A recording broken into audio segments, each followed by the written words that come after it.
Nilingkod na sa katungdanan ng bagong Regional Director sa Land Transportation Franchising and Regulatory Board Region 10. Nagunang pulisiya nga iyang ipatuman ang pagpatukod ug dugang opisina sa mga lugar sa riyon ug ang pagsiguro nga nagasubay ang PUV sa mga pulisiyang ginapatuman sa ahensya. Ani ang report ni Cyril Chavez.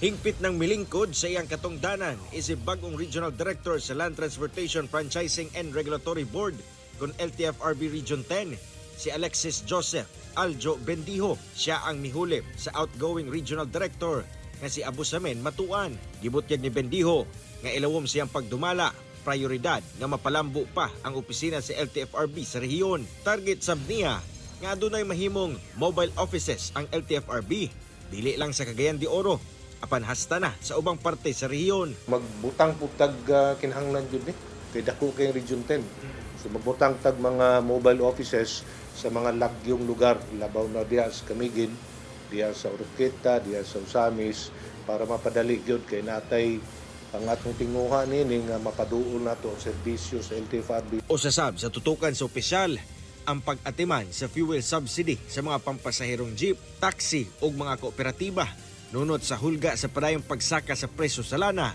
resulta sa kagubot sa Middle East. Kahulat na lang ta sa fuel subsidy program na i-release ato sa DOTR Central Office na sa ilalom ni sa ato ang General Appropriations Act of 2025. Dugang sa opisyal, tutukan sab niya ang implementasyon sa Local Public Transport Route Plan kung LPTRP sa nagkadiyang LGUs. Tutukan sab sa opisyal nga magpabiling compliant o limpyo o passenger-friendly ang mga traditional jeepneys nga gadagan pa sa mga syudad sa rehiyon.